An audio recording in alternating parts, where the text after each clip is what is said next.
Hello students, कैसे हैं आप लोग। और आज एक नए टॉपिक के साथ हम लोग वापस मिले हैं। Today's topic is biomedical waste and its management.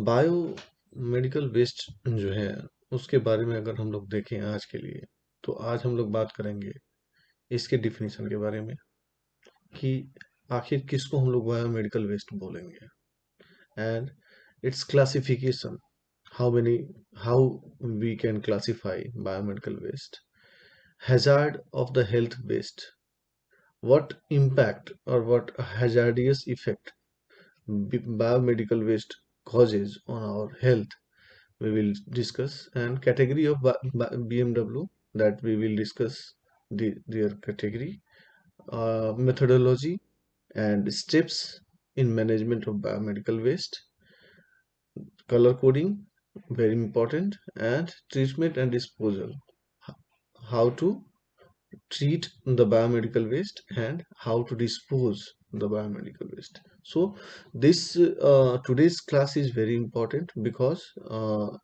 आप लोग जो है जो जब अपने फाइनल्स के एग्जाम में बैठेंगे तो उस समय इससे काफी सारे क्वेश्चन पूछे जाते हैं। जैसे शॉर्ट क्वेश्चंस इसके अंदर हो सकता है, लॉन्ग क्वेश्चंस इसके अंदर हो सकता है।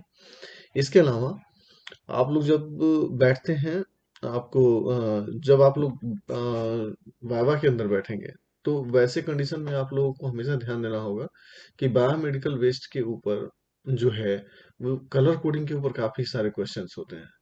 इसके क्लासिफिकेशन जो होते हैं, 8 क्वालिफिकेशन क्लासिफिकेशन होते हैं, तो उसके ऊपर क्वेश्चंस होते हैं। तो मेनली आपको ये सारी चीजें, इसकी कैसी क्लासिफिकेशन क्या होती है, और इसके अलावा जो है इसमें जो कोड्स हैं, कलर कोड्स हैं, तो ये कोड्स आपको समझ आनी चाहिए। तो ये सारी चीजें जो है आज हम लोग डिस्कस करेंगे, और आप लोग कोशिश करेंगे कि आपको ये चीज जो है या तो टेबल फॉर्म में आप लोग घर में बनाएं, और उस हिसाब से ही जो है आप लोग तैयारी करें। लास्ट प्रीवियस 10 ईयर के क्वेश्चंस में आप लोग देखिए कि क्या पूछा गया है यूनिवर्सिटी की तरफ से, और आप जो है इसके कलर कोडिंग को जो है डिफरेंशिएट करना सीखें। नेक्स्ट हम लोग देखते हैं, आते हैं अपने टॉपिक पे।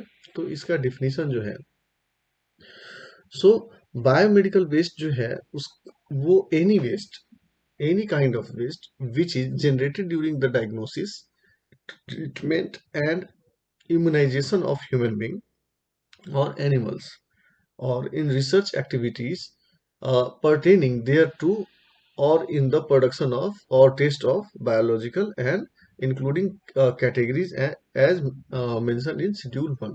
schedule 1 को हम लोग बाद में डिस्कस करेंगे, लेकिन हम लोग यहाँ ये चीज देखते हैं कि कोई भी किसी भी तरह का जो है वो वेस्ट जो कि जनरेट होता है during during diagnosis, diagnosis part, treatment part और इम्यूनाइजेशन पार्ट। ठीक है। और इसमें क्या होता है कि ये सारे पार्ट जो होते हैं वो वेटरनरी के हो सकते हैं और ह्यूमन बीइंग के हो सकते हैं। नेक्स्ट हम लोग बात करते हैं इसके डिफिनीशन के बारे में। तो as per W H O के according the biomedical waste could be classified into the categories, following categories, on the basis of the type of waste and the risk of transmission of infectious material in them। तो दो चीज इसमें important यहाँ दिखाई दिया कि type of waste जो होता है, किस तरीके का टाइप है, and risk of transmission. Type of waste and another thing is risk of transmission. तो किस तरीके का जो है हमारा वेस्ट है, और किस तरीके का जो है इससे रिस्क इम्पेक्ट पड़ता है हेल्थ के ऊपर। तो ये सारी चीजें जो है वो WHO जो है उसके डिफिनीशन से आता है। आगे हम लोग देखते हैं कि इसमें क्या होता है, ये बायोमेडिकल वेस्ट जो है वो किस तरीके का हो सकता है, कैसा हो सकता है। इसमें एक तो जनरल वेस्ट होता है जो डोमेस्टिक यूज में निकलता है, दूसरा पैथोलॉजिकल हो सकता है जो कि लैब से निकल सकता है, रेडियो एक्टिव हो सकता है डायग्नोसिस से निकल है, केमिकल हो सकता है प्रोडक्शन से निकल सकता है, या हॉस्पिटल से निकल सकता है, और इन्फेक्शियस हो सकता है इन्फेक्शन कॉज करने के लिए। इसमें बैक्टीरिया, वायरस और फंगाई और इस तरीके के माइक्रो ऑर्गेनिज्म ये सारे हो सकते हैं जो कि जनरेट होते हो। फार्मास्यूटिकल वेस्ट हो सकता है जो प्रोडक्शन में यूज हो रहा है, और वहां से वो वेस्ट यूज हो रहा है, निकल रहा है। और सांप्स होते हैं जो हम लोग अभी हॉस्पिटल सेटअप पे देखते हैं, जो जितने भी सांप्स हम लोग यूज करते हैं, तो वो सारे हो गए इसके अंदर। जीनोटॉक्सिक हो सकते हैं, जो जेनेटिक्स और उसके लैब से निकल सकते हैं, जीनोटॉक्सिक हो सकते हैं। और प्रेशराइज्ड कंटेनर्स हो सकते हैं। ये सारी जो हैं चीजें, ये इस तरीके की क्लासिफाइड चीजें हैं, जो आपको बायोमेडिकल वेस्ट में आती हैं। तो ये हम लोगों को देखना होता है कि किस तरीके का वेस्ट है, कहाँ से जनरेट हो रहा है, और क्या सिवियरिटी उसकी हो सकती है, रिस्क ऑफ ट्रांसमिशन कैसा हो सकता है। तो ये सारी चीजें आपको समझनी होगी उसके कैटेगरी से। अगर जनरल वेस्ट निकल रहा है डोमेस्टिक पर्पज से, वहां से निकल रहा है, हाउसेज से निकल रहा है, तो वो कितना जो है वो पैथोजेनिक होगा, कितना जो है वो इन्फेक्शन कॉज कर सकता है। वहीं अगर पैथोलॉजिकल लैब से निकल रहा है, तो वो कितना जो है सीवियर हो सकता है। अब अगर हम आपसे एक यहाँ पे लैब से बाहर निकलते हैं, तो वैसे कंडीशन में हमको क्या करना होता है? वैसे कंडीशन में हम लोगों को करना होता है उसको प्रॉपर तरीके से डिस्पोज, ठीक है। और उसकी गाइडलाइन होती है लैब में, जैसे ड्रॉनिंग और ड्रूपिंग बोलते हैं हम लोग। जैसे किस तरीके से हम लोग जो है, जब हम इंटर करते हैं एक लैब के अंदर में, और उस लैब में इंटर करने के साथ हम लोगों को जो है उसकी जितनी भी किट होती है, जो हम लोगों पीपीई किट होती है, पर्सनल प्रोटेक्शन इक्विपमेंट जो होता है, उसको हम लोग यूज करते हैं प्रॉपर तरीके से। और उसको यूज करने के बाद हम लोग क्या करते हैं, हम लोग जब उसको यूज करने के बाद जब अंदर जाते हैं, हम लोग अपने लैब में जाते हैं, और उसके बाद हम वहां पे अपना वर्क करते हैं, और जब हम लोग बाहर निकलते हैं तो उसको प्रॉपर तरीके से हम लोगों को क्या करना होता है, डिस्पोज करना होता है। तो उस पीपीई किट को हमको क्या करना होता है, अपने आप को भी ढंग से स्टेरलाइज करना होता है, और पीपीई किट को भी हम लोग को अच्छी तरीके से वो करना होता है। डिस्पोज करने के लिए उसको रखते हैं, आइदर उसको हम लोग रीयूज करें, या हम लोग उसको जो है डिस्कार्ड करें। लेकिन यहाँ मैनेजमेंट हम लोग क्या किए, हम लोग मैनेजमेंट ढंग से किए। तो अगर यहाँ पे चूक हो गई, यहाँ पे अगर लैग हो गया, तो एट दिस पॉइंट क्या होगा कि ये जो माइक्रो ऑर्गेनिज्म है, वो जो है वो इन्वायरमेंट में आ जाएगा। हम लोग अभी तक क्या कर रहे थे, उसको लैब में देख रहे थे, वो इन विट्रो था। और अब क्या हुआ, ये बाहर आ गया, कहाँ आ गया, इन्वायरमेंट के अंदर आ गया। अब इसमें क्या हुआ कि क्योंकि वो पैथोजेनिक है, उसकी उसकी जो है इन्फेक्शियस कैपेसिटी जो है, ट्रांसमिशन का पावर जो है वो बहुत हाई है। तो one person to another person हो रहा है, ठीक है, ट्रांसमिशन उसका शुरू हो गया।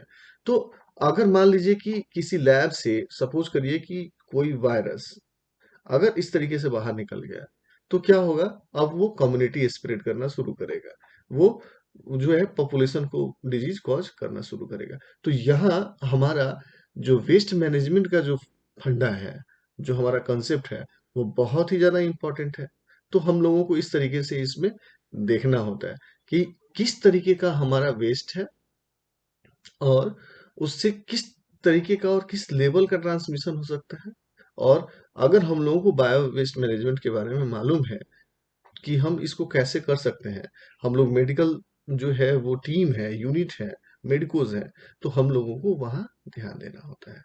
तो ये सारी बातें हैं इसमें। ये इसका हमारा ये कितने टाइप्स के हमारे जो है वो हुए, हम लोग बात किए। तो ये वेरियस टाइप्स हैं, जिसमें हम लोग general waste, pathological waste, radioactive, chemical, infectious, pharmaceutical waste, sharps, genotoxics, pressurised containers, ये सारी बातें हम लोग इसमें किए हैं।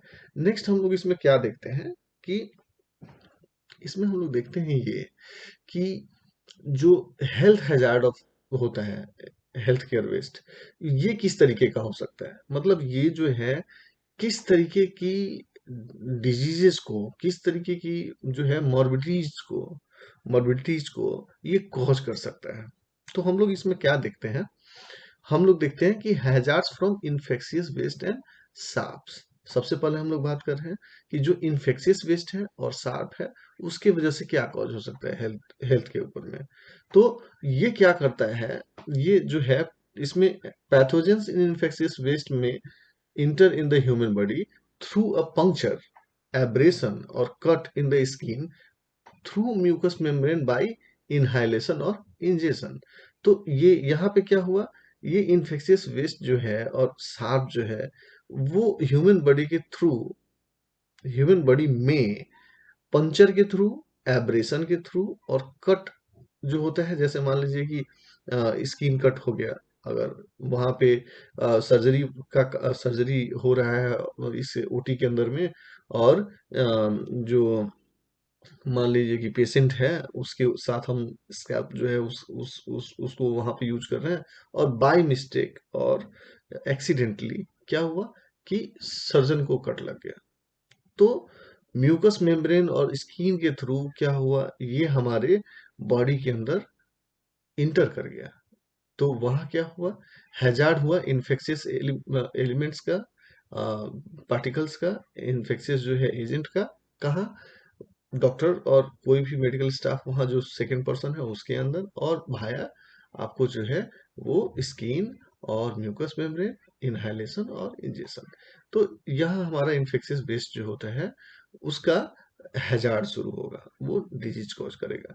फिर दूसरा है कि hazard from chemical and pharmaceutical waste. तो केमिकल एंड फार्मास्यूटिकल वेस्ट के बारे में अगर हम लोग बात करें, तो they may be toxic, genotoxic, corrosive, flammable, reactive and explosive. तो ये केमिकल फार्मास्यूटिकल जो है वेस्ट जो होते हैं वो इतने टाइप के हो सकते हैं मेनली। तो इसमें टॉक्सिक हो सकते हैं, जीनोटॉक्सिक हो सकते हैं, कोरेसिव हो सकते हैं, फ्लेमेबल हो सकते हैं, रिएक्टिव और एक्सप्लोसिव हो सकते हैं। ये सारी चीजें हमारी फार्मास्यूटिकल वेस्ट में आती हैं। हैजार्ड फ्रॉम जीनोटॉक्सिक अगर वेस्ट हम लोग देखें तो उसमें क्या होगा, तो जीनोटॉक्सिक वेस्ट जो होता है वो main pathway of exposure is inhalation, dust और aerosol, absorption through the skin, injection of food accidentally contaminated with cytotoxic drug, chemical और वेस्ट। तो ये सारी चीजें जो होती है वो जीनो इस तरीके से जीनोटॉक्सिक वेस्ट जो होता है वो डिजीज कॉज करता है। और रेडियो एक्टिव वेस्ट जो होते हैं उनसे कैसे हजार्ड होता है, the possible effect can range from headache, dizziness, vomiting to affecting genetic material. तो ये क्या होता है कि जो रेडियो एक्टिव वेस्ट होते हैं, जैसे ऐसा बात करें हम लोग कि when someone working in hospital setup in diagnosis center, uh, diagnostic area, and there is MRI machine and CT scan machine और X-ray whatever। तो ऐसे जो मशीन्स होते हैं, ऐसे जो इक्विपमेंट्स होते हैं, रेडिएशन उनसे निकलता है, ठीक है। दे दे इमिट जो है वो रेडिएशन, ठीक है।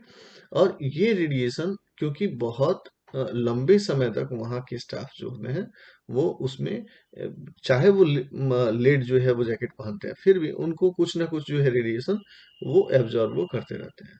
तो इन रेडिएशन का असर जो होता है अ, वो उनके ऊपर पड़ता है। अब वो उनको हेडेक करा सकता है, वो उनको डिजीनेस करा सकता है, वॉमिट और जेनेटिक जो है वो चेंजेस कुछ हो सकता है वहाँ पे। तो ये सारी चीजें जो है वो हमारा रेडियो एक्टिव वेस्ट जो होता है उसकी वजह से हो सकता है। यहाँ ये हम लोग हॉस्पिटल सेटअप में रेडियो एक्टिव वेस्ट के बारे में बात, रेडियो एक्टिव जो है इमिशन के जो मतलब बैड इम्पैक्ट्स है उसके बारे में बात करते हैं। लेकिन अगर मान लीजिए कि किसी रिसर्च सेंटर से अगर रेडियो एक्टिव मटेरियल जो है लिक्विड फॉर्म में, सॉलिड फॉर्म में, गैसेस फॉर्म, जो भी फॉर्म होगा उसका रेडियो एक्टिव मटेरियल का, वो अगर फॉर्म में अगर बाहर उसको डिस्कार्ड किया जाता है ऐसे ही प्रॉपर तरीके से उसको डिस्पोज नहीं किया गया, मैनेज नहीं किया गया, तो वैसे कंडीशन में वो कंटिन्यूअस जो है रेडिएशन इमिट करते रहेगा। और ये सारी चीजें जो उसके उसके एरिया में आएगा, जो उसके कांटेक्ट में आएगा, उनको वो हेडेक, उनको वो डिजीनेस, उनको वोमिटिंग और जेनेटिक जो है चेंजेस, ये सारे फेस करने का उनको हो सकता है कि वो उनको फेस करना पड़े, ठीक है।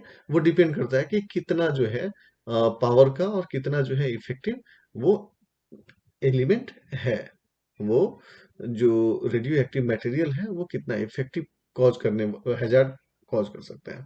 इसके अलावा हम लोग देखते हैं public sensitivity. The general public is very sensitive to visual impact of healthcare waste like anatomical waste. तो क्या होता है कि anatomical waste जो होता है उसको भी हम लोगों को जो है जैसे बॉडी पार्ट हुआ, अगर ये कोई भी ऐसे डिस्पोज नहीं किया जाए और इन्वायरमेंट में कहीं भी फैला हुआ तो वो काफी डिस्टर्बिंग होता है, मतलब इमोशनली डिस्टर्बिंग होता है। पब्लिक जो है वो डिस्टर्ब हो जाएंगे, मेंटली डिस्टर्ब होंगे, बहुत तरह का डिस्टरबेंस होगा जो मेंटली होगा ज्यादातर। तो ये सारी चीजें जो होती हैं वो काफी सेंसिटिव होती हैं। तो सही तरीके से प्रॉपर तरीके से एनाटॉमिकल वेस्ट जो भी हम लोग को डिस्पोज करना होता है, तो उससे भी हमारा हैजार्ड हो सकता है और होता है। ये सारी बातें हैं। इसके अलावा हम लोग इसमें देखते हैं शेड्यूल 1 के अंदर हम लोग जो बात कर रहे थे, शेड्यूल 1 में हम लोगों को कुछ कैटेगरीज हैं। जैसे इसमें हम लोग 10 कैटेगरी की बात करते हैं। कैटेगरी नंबर 1 जो है उसमें हम लोग क्या कौन सा वेस्ट कैटेगरी उसमें हम डालते हैं। कैटेगरी 1 में हम लोग किस जो है मटेरियल को जो है वो लेते हैं। तो कैटेगरी 1 में हम लोग ह्यूमन एनाटॉमिकल वेस्ट को लेते हैं। जैसे ह्यूमन टिश्यू हुआ, ऑर्गन हुआ, बॉडी पार्ट्स हुआ, ये सारी चीजें हमारी जो है वो कैटेगरी 1 में है। और कैटेगरी 2 में हम लोग जो लेते हैं वो होता है एनिमल वेस्ट।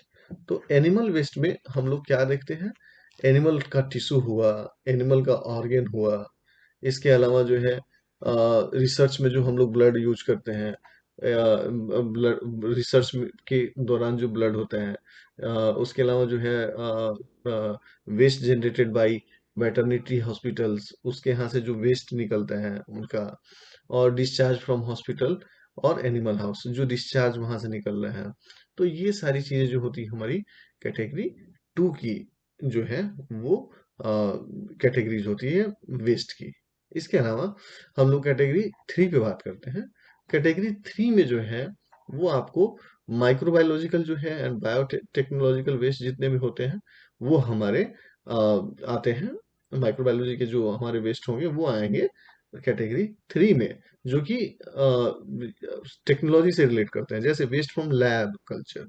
अब लैब में जो कल्चर हम लोग कर रहे हैं वो, इसके अलावा जो है स्टॉक और स्पेसिमेन जो है माइक्रो ऑर्गेनिज्म का जो हमारा स्पेसिमेन हुआ, ये सारी चीजें जो होती है वो हमारी कैटेगरी 3 में आती है। तो कैटेगरी 3 की जो हमारी बायोमेडिकल वेस्ट होगी उसमें माइक्रोबायोलॉजिकल और बायोटेक्निकल वेस्ट आते हैं। कैटेगरी 4 का अगर हम लोग बात करें तो इसमें कैटेगरी 4 में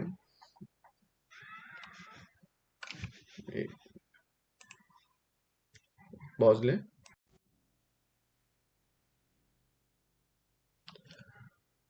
अब अगर हम लोग बात करें कैटेगरी 4 में, तो कैटेगरी 4 में जितने भी वेस्ट जो कि शार्प हैं, जो शार्प वेस्ट है वो आते हैं। जैसे नीडल हुआ, सिरिंजेज हुआ, स्कैल्प स्कैल्प हुआ, स्कैल्पल, उसके अलावा ब्लेड्स हुए, ग्लास हुए, ये जितने भी शार्प इंस्ट्रूमेंट्स होते हैं वो कैटेगरी 4 में आते हैं। इसी तरीके से हम कैटेगरी 5 में आते हैं।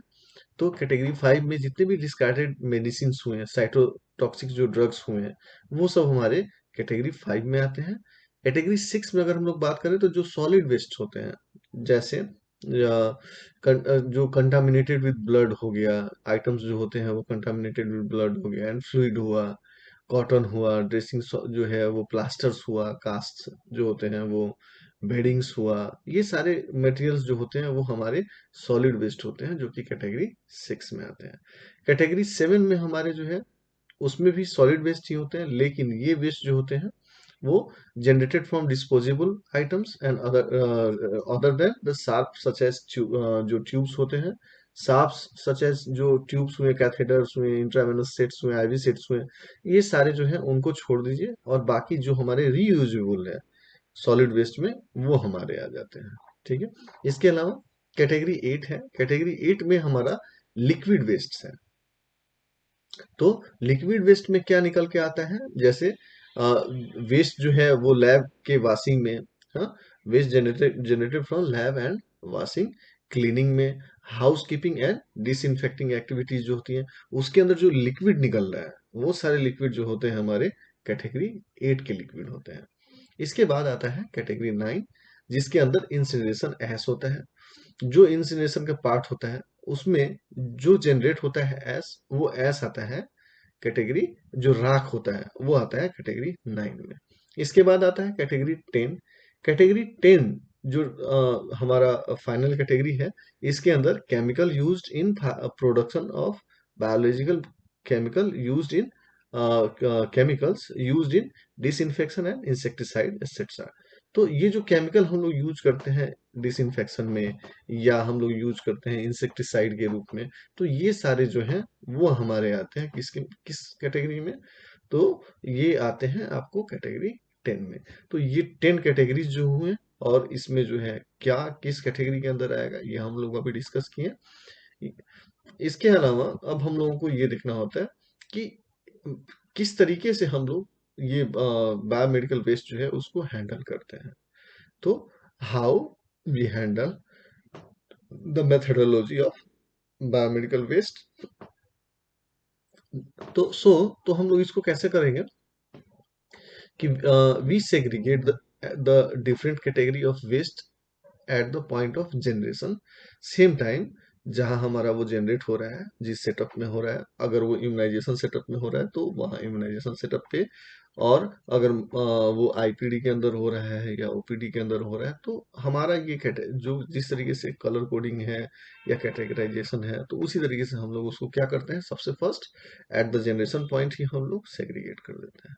इसके बाद डिस्कार्ड इन्फेक्शन वेस्ट और नॉन जो है sharps is possible in disinfectant solution और autoclave to render its non infectious. तो हम लोग क्या करते हैं, इन्फेक्शियस जो मटेरियल होगा उसको डिसइंफेक्टेंट का यूज करके, आइदर सॉल्यूशन यूज करें या ऑटोक्लेव यूज करें, तो हम लोग क्या करते हैं, उसको इन्फेक्शियस से नॉन इन्फेक्शियस में बदल देते हैं। इसके अलावा हम लोग डिस्कार्ड करते हैं शार्प वेस्ट को, निडल को, ब्लेड को, जो है किसके अंदर, तो वो पंचर प्रूफ कंटेनर के अंदर, ताकि ये जो सांप्स जो होते हैं वो फर्दर जो है वो इन्फेक्शन कॉज नहीं करें। After the container is 2/3 filled, it should be autoclaved, और इसको जो है हम लोग लैंडफिल में डिस्पोज करते हैं। तो 2/3 जो होता है तभी हम लोग इसको क्या करते हैं, इसको हम लोग डिस्पोज के लिए भेज देते हैं, उस कंटेनर को हम लोग वहां से हटा देते हैं जिस सेटअप पे उसको यूज करते हैं। If nothing is available for disposable, deep बरी हम लोग उसको कर देते हैं इन द सिक्योर एरिया। किस चीज को, हमारा जो बायोमेडिकल वेस्ट हुआ, अगर हम लोग कुछ और नहीं कर पाए, तो जो है एज पर जो है स्टैंडर्ड गाइडलाइन, हम लोग क्या करते हैं, उस बायोमेडिकल वेस्ट को डीप बरी करते हैं सिक्योर्ड फील्ड में, सिक्योर्ड एरिया में। इसके अलावा हम लोग देखते हैं कि what are the steps in management of biomedical waste. तो हम लोगों को इसमें क्या स्टेप्स लेना पड़ता है इस वेस्ट मैनेजमेंट के, वेस्ट जो है बायोमेडिकल वेस्ट के मैनेजमेंट में। तो सबसे पहले हम लोग करते हैं सर्वे ऑफ वेस्ट जनरेटेड, वो हम लोगों को देखना होता है। Then segregation of hospital waste हम लोगों को करना होता है। इसके बाद हम लोग collection and categorization of the waste देखते हैं, कलेक्ट करते हैं और कैटेगराइज करते हैं इसके अंदर कि किस किस तरीके का, किस किस कोड का, जो है हमारा इसका जो है बायोमेडिकल वेस्ट किस कैटेगरी का है। इसके अलावा स्टोरेज ऑफ वेस्ट जो है वो हम लोग 48 आवर के बाद तक नहीं करते हैं, हम लोग को वहां तक उसको डिस्कार्ड करना होता है। तो क्योंकि ट्रांसमिशन होने के चांसेस होते हैं, तो हम लोग 48 आवर के अंदर जो है ये सारी चीजें करते हैं, और 48 आवर के बाद इसको हम लोग स्टोर नहीं करते हैं, इसको डिस्कार्ड करते हैं। तो ट्रांसपोर्टेशन ऑफ वेस्ट इसके बाद आता है हमारे मैनेजमेंट में, कि हम लोग वन प्लेस से, क्योंकि जरूरी नहीं है कि हर एक सेटअप पे, हर एक हॉस्पिटल में वेस्ट जो है उसको हम लोग डिस्पोज करने का हमारे पास प्रॉपर ये हो, आपको इंसिनरेशन और हर एक चीज जो है, जो भी हमको लैंडफिल और ये सब चीज नहीं होता है। तो उसको हम लोग क्या करते हैं, हम लोग इसके लिए एजेंसीज होती हैं जो गवर्नमेंट की, वो ट्रांसपोर्ट कराती हैं, ये वन प्लेस से दूसरे प्लेस पे ले जाकर के वेस्ट को जो है डिस्पोज करने का, वो ट्रीटमेंट ऑफ वेस्ट का पार्ट हो गया। तो इसमें हमारा ट्रांसपोर्टेशन भी होता है, और फाइनली हम लोग उस वेस्ट का क्या करते हैं, उसको ट्रीट करते हैं। मतलब उसको जिस तरीके का होगा, अगर इंसिनरेशन उसको करना है या ऑटोक्लेव करना है, या हम लोगों को उसको जो है वो लैंडफिल का में ये करना है, बारी करना है, तो ऐसे कंडीशंस को हम लोग ट्रीटमेंट वाले पार्ट में डालते हैं। और वो डिपेंड करता है कि कुछ चीजें तो यहाँ जिस सेटअप पे वो होंगी वहीं पे जैसे रीयूज होने वाली जो होती हैं वो, इसके अलावा मान लीजिए कि उस वहाँ पे जो भी ऑटोक्लेव मशीन अगर रखा हुआ है तो वहां से ऑटोक्लेव हो जाएगा। लेकिन जिसको जो सेटअप है हॉस्पिटल है, या तो जहां भी ये जनरेट हो, अगर वहां पे नहीं ट्रीट किया जा सकता है, तो वैसे वेस्ट को हम लोग क्या करते हैं, ट्रांसपोर्ट करते हैं वन प्लेस से उस प्लेस पे लेके जाकर ले जाते हैं सिक्योरली, जहां पे हम लोग इसको ट्रीट कर सकते हैं। इसके बाद हम लोग इसमें ये देखते हैं कि जैसे इसमें हम लोग देखेंगे कि कुछ कलर यहाँ पे हम लोग डिस्पोज जो करते हैं हम लोग ये वेस्ट को, वो अकॉर्डिंग टू कैटेगरीज करते हैं। तो ये जो चीज है वो हम लोग कैसे देखेंगे, तो कैटेगरी नंबर वन जो है उसको हम लोग क्या करते हैं, कैटेगरी नंबर वन से लेके हम लोग 10 तक डिस्कस किए। तो कैटेगरी नंबर वन का जो हमारा बायोमेडिकल वेस्ट है, उसको हम लोग क्या करते हैं, इंसिनरेट करते हैं और डीप बरियल करते हैं। कैटेगरी दो जो है, टू, उसका इंसिनरेशन और डीप उसका भी हम लोग करते हैं, डीप बरियल करते हैं। कैटेगरी थर्ड में जो होता है उसको हम लोग ऑटोक्लेव करते हैं, माइक्रोवेव करते हैं और इंसिनरेशन करते हैं। इनमें से कोई भी कुछ भी हम लोग चुन सकते हैं। कैटेगरी फोर में जो आता है उसमें हम लोग क्या करते हैं, उसके अंदर हम लोग डिसइंफेक्शन करते हैं, उसके अंदर केमिकल से ट्रीट करते हैं, ऑटोक्लेव कर सकते हैं, माइक्रो वेविंग कर सकते हैं। ये सारी चीजें हम लोग कैटेगरी फोर में कर सकते हैं। कैटेगरी फाइव में क्या होता है, इसमें हम लोग इंसिनरेशन और destruction and drug disposal in secure landfill हम लोग कैटेगरी फाइव को करते हैं। कैटेगरी सिक्स में क्या होता है, कैटेगरी सिक्स में हम लोग इंसिनरेशन, ऑटोक्लेविंग, माइक्रो वेविंग करते हैं। ये सारे जो है जो प्रोडक्ट है हमारा, उसके अकॉर्डिंग हम लोग उसको ट्रीटमेंट कर रहे हैं। कैटेगरी सेवन जो है उसमें डिसइंफेक्शन बाय केमिकल ट्रीटमेंट हम लोग करते हैं, ऑटोक्लेव कर सकते हैं, माइक्रोवेव कर सकते हैं और उसको श्रेडिंग कर सकते हैं। ये सारी मतलब छोटे छोटे टुकड़ों में तोड़ करके फिर उसको हम लोग डिस्पोज कर सकते हैं। तो ये हमारा कैटेगरी सेवन है। कैटेगरी एट में हम लोग disinfection by chemical treatment and discharge into drains हम लोग ये कर सकते हैं, क्योंकि ये लिक्विड फॉर्म है यहाँ पे। तो इसके अलावा कैटेगरी नाइन है हमारा। कैटेगरी नाइन में हम लोग डिस्पोजल इन म्युनिसिपल लैंडफिल में करते हैं। यहाँ पे ये सॉलिड वेस्ट है, तो लैंडफिल में हम लोग इसको कर रहे हैं। कैटेगरी टेन में हम लोग chemical treatment and discharge into drain for liquid and secure landfill for solid है। कैटेगरी टेन में हम लोग उसको लैंडफिल में या फिर उसको हम लोग जो है केमिकल ट्रीटमेंट करते हैं। तो ये सारी जो है वो अकॉर्डिंग टू कैटेगरीज है, आपको इसको देखना होगा। आप इसके चार्ट लगे हुए होंगे, इसके चार्ट होंगे आपके बुक्स में हो सकते हैं, आप ऑनलाइन इसको देख सकते हैं कि treatment and disposal according to their categories. तो ये चीज आप देख लेंगे। तो कैटेगरी जितनी भी है 10 कैटेगरीज हैं, उसमें हम लोग मोस्टली क्या कर रहे हैं वो आपको पता होना चाहिए, वेब पॉइंट ऑफ व्यू से पता होना चाहिए, और आपको एग्जामिनेशन पॉइंट ऑफ व्यू से थ्योरी के। इसके अलावा हम लोग इसमें देखते हैं कि आता है कि शेड्यूल टू, हम लोग अभी तक जो बात कर रहे थे जिसमें 10 कैटेगरीज थे, ये 10 कैटेगरीज क्या है, ये शेड्यूल वन का पार्ट था। अब हम लोग देखते हैं शेड्यूल टू के पार्ट में क्या आता है। तो शेड्यूल टू में कलर कोडिंग होती है, और कलर कोडिंग के हिसाब से जो है कंटेनर का टाइप होता है, और उसमें जो है बायोमेडिकल वेस्ट जो है वो डिस्पोज किया जाता है। तो आप जनरली देखते होंगे किसी भी हॉस्पिटल के अगर अंदर आप जाते हैं तो ओपीडी के अंदर, आईपीडी के अंदर, या इसके अलावा जो है आपको जैसे मान लीजिए इम्यूनाइजेशन सेंटर उसका जो होगा, तो इन सब जगहों पे आपको जो है डिफरेंट डिफरेंट कलर के डस्टबिन्स दिखाई देंगे। जैसे येलो कलर का, रेड कलर का, व्हाइट कलर का, या ब्लू कलर का और ब्लैक कलर का, ये सारे कलर्स जो होते हैं वो हमको वहां दिखाई देते हैं। तो हम लोग क्या करते हैं, अकॉर्डिंग टू दियर कलर हम लोग उसके अंदर डिस्पोज करते हैं जो हमारा वेस्ट मटेरियल होगा। जैसे येलो कलर का हमारा जो है, यहाँ मोस्टली आप लोग को चार कलर याद रखना है। येलो याद रखिए, रेड याद रखिए, आपको जो है ब्लू, या फिर ब्लू को और व्हाइट को आपको याद रखना होगा, ये दोनों एक ही चीज है, और ब्लैक याद रखिए। तो चार हमारा कलर होगा जिसके कोड को हमको पता रखना है। इसमें से येलो जो होगा वो प्लास्टिक बैग होता है, वो टाइप उसका कंटेनर का जो होता है वो प्लास्टिक बैग का होता है। और इसके अंदर जो कैटेगरीज होती हैं, ये वेस्ट कैटेगरीज आपको याद रहे तो ठीक, नहीं तो फिर कोई बात नहीं है, लेकिन ये प्लास्टिक बैग होता है और इसके अंदर हम लोग कैटेगरी 1, कैटेगरी 2, कैटेगरी 3, कैटेगरी 6 को रखते हैं। और इसका करना क्या होता है, दो चीज करना होता है। ये येलो जो होता है हमारा जो कलर कोड होता है, उसके जो प्रोडक्ट्स होते हैं वो या तो इंसिनरेशन होते हैं या डीप बरियल ट्रीटमेंट होता है। फिर अगर रेड कलर का हमारा जो है वो अगर कोड है, तो उसके अंदर जो डिसइंफेक्टेड जो है कंटेनर्स होते हैं, जो कंटेनर का टाइप है, और या फिर प्लास्टिक बैग हो सकते हैं। कैटेगरी 3, कैटेगरी 6, कैटेगरी 7 इसके अंदर जो प्रोडक्ट्स होंगे वो होंगे। और ये जाएगा किस चीज के लिए, ट्रीटमेंट इसका कैसे होगा, तो शेड्यूल 1 का जो ट्रीटमेंट था, जैसे ऑटोक्लेव करना, माइक्रोवेव करना, केमिकल ट्रीटमेंट करना, ये सारी चीजें हमारी रेड जो है वो कलर कोड वाले कंटेनर का होगा। ठीक है। इसके बाद हमारा ब्लू होता है और व्हाइट होता है, जो कि ट्रांसलूसेंट भी हम लोग इसको बोल सकते हैं। तो इसमें भी हमारा प्लास्टिक बैग होगा, या फिर इसमें शार्प्स और सिरिंजेज होते हैं, तो क्या होता है पंचर जो है प्रूफ कंटेनर होगा। और इसके अंदर कैटेगरी 4 एंड कैटेगरी 7, ये दो जो कैटेगरी होते हैं, वो वेस्ट उसके अंदर कैटेगरी वेस्ट जो होते हैं उनका कैटेगरी होता है, जो कि उसके अंदर डाले जाते हैं। और इसको भी जो ट्रीटमेंट हमारा होता है वो ऑटोक्लेव, माइक्रोवेव और केमिकल ट्रीटमेंट इसके अंदर हम लोग करते हैं, या फिर श्रेडिंग करते हैं, जो टूट तोड़ करके इसको जो है डिस्पोज करने का हम बता रहे थे छोटे छोटे पार्टिकल्स में, तो वो हम लोग कर सकते हैं।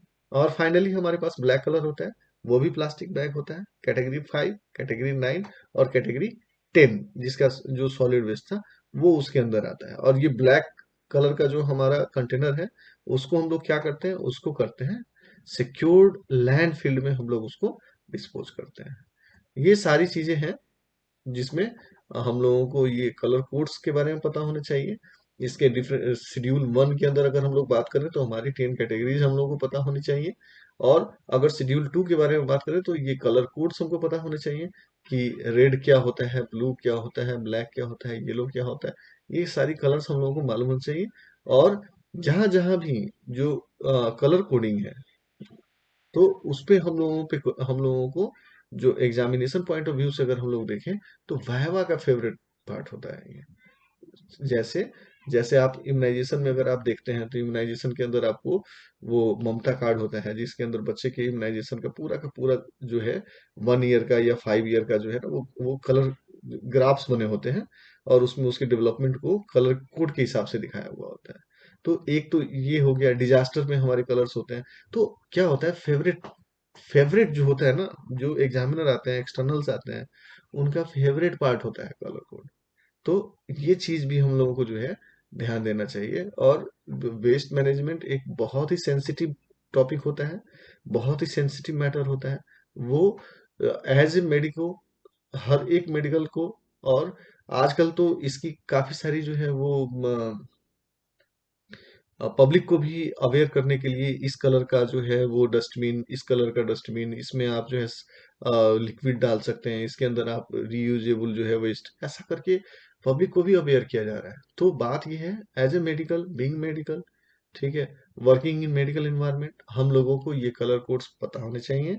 और हम लोगों को ये पता होने चाहिए ताकि हम लोग खुद भी और अपने से लोअर स्टाफ्स को भी इन सब चीजों के बारे में अवेयर कर सकें कि किसी भी तरीके का जो वेस्ट जो कि पैथोजेनिक हो सकता है, जो ट्रांसमिशन कॉज कर सकता है डिजीज को, उन सारी चीजों को हम लोग मैक्सिमम जो है इसको रोक सके। और इसका सही तरीके से इसको डिस्पोज कर सकें। ये सारी बातें हैं जो फंडामेंटल्स हैं। तो इसी के साथ हम लोग का बायोमेडिकल वेस्ट जो है वो टॉपिक यहाँ तक कंप्लीट होता है। आप लोगों को अगर कुछ भी इसमें डाउट्स हो तो वो आप हमको मैसेज कर सकते हैं। हम उसको जहाँ तक हो पाएगा आपको रिप्लाई करेंगे। और इसके अलावा जो है आप लोग इसमें डिटेल में आप इसके कुछ जैसे जो भी आर्टिकल्स हो सकते हैं, इस पे आप इस पे ढूंढें, स्कॉलर के ऊपर, गूगल स्कॉलर के ऊपर जो है आपको काफी सारे आर्टिकल्स मिल सकते हैं। आप उसको डाउनलोड कीजिए, उसके बारे में पढ़िए। और अपने जो भी आपका, अगर आप अगर कोर्स के बुक्स को पढ़ते हैं तो आप उसमें गो थ्रू पार्क, आपको काफी नॉलेज वो पार्क के अंदर भी मिलेगा। तो इस तरीके से आप देख सकते हैं। Thank you very much for watching my video.